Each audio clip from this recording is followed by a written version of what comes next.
Shalom vekule thir tu te invite chi bai vekule hei video ka lo da khat angreng de uleka min lo she thiam donia chanin voin hi tun zana tang hian voin hi zir to panita naktuk shabat tun zan ni tak ma tang hian ni yom kippur ani dona yom kippur chu tlan na ni ani a I lalpa pathian laka kan sual na te zong alaka ngai dam kan dil na hunani chu chu van chuanin voin yom kippur ang hi kan sir mema tu man phone te engma kan ti theilo vai khang kan ti theilo wa chan chu ni khata ni ro pui ber shabat ai po kan ni ro pui ani chu mo shabat ani chu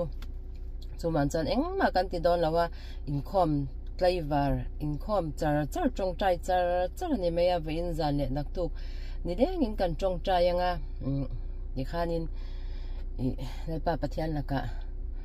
kan sual na te ngai dam kan dil na hun ani chu anon na buwa min zia lu na hun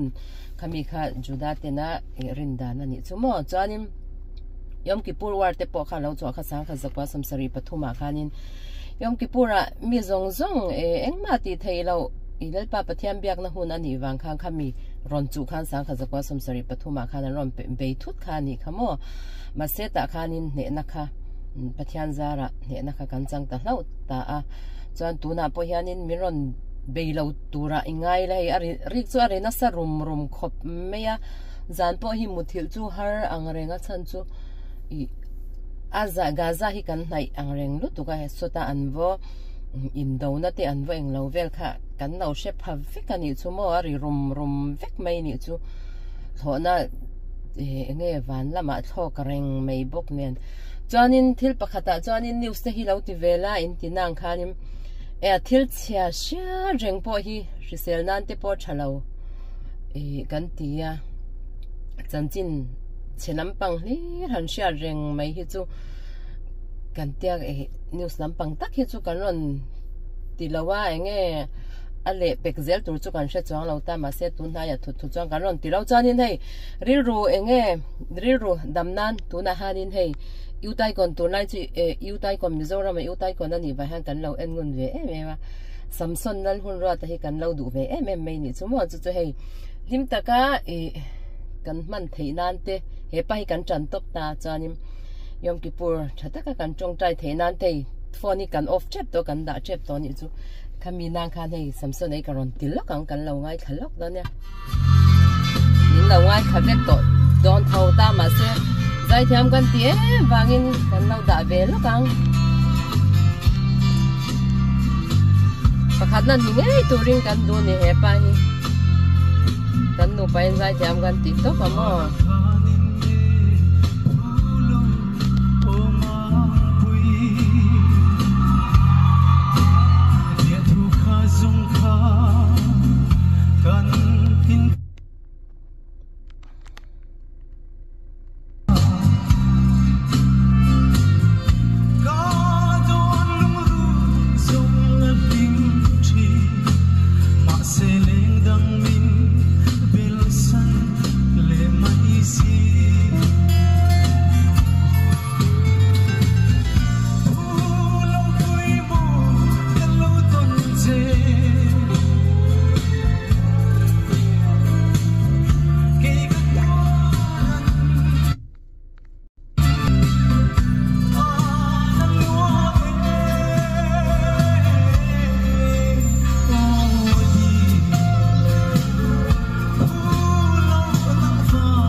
hi ahla sak zong hi sathiam vek kan tia vain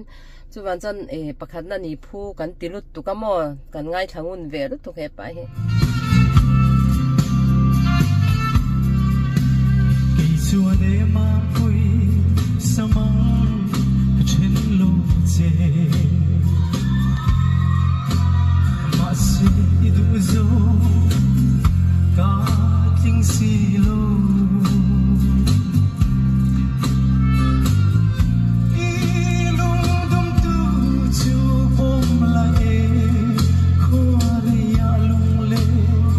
Kabah,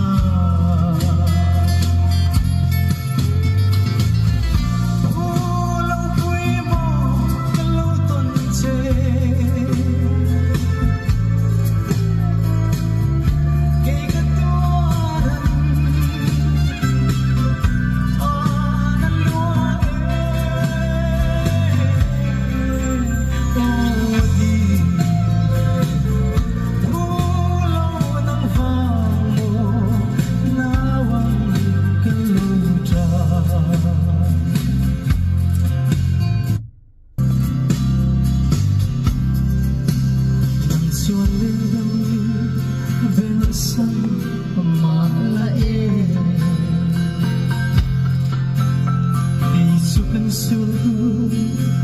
ca suy tangi nang vang ka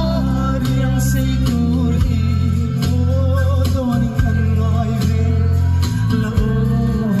di man pui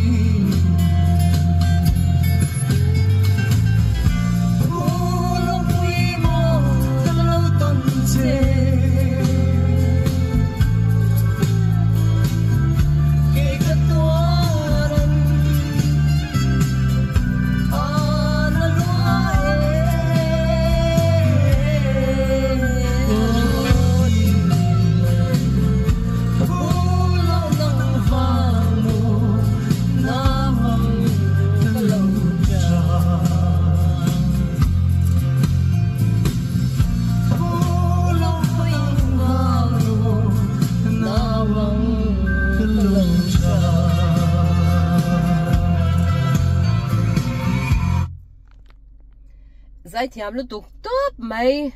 a chung te mo chian te mo tu te nge mo in lo en ve palani chanin zai thiam kan ti kan chan lu tuk Israel mizo nu pain ti khamin lo shil sak don ya oi zai thiam mi kan ti top ani he mi bu hi he a chan ya he a cha khop mai he hi phek eng za ni om he mi hi tun zan le nak tu pum puya kaning khom na tur ani hi mo hi yom kipur bu ani ta a hemi kaning khom na tur ani chu ti kha kan ran sei ni chei chong trai char na hun ani wang khan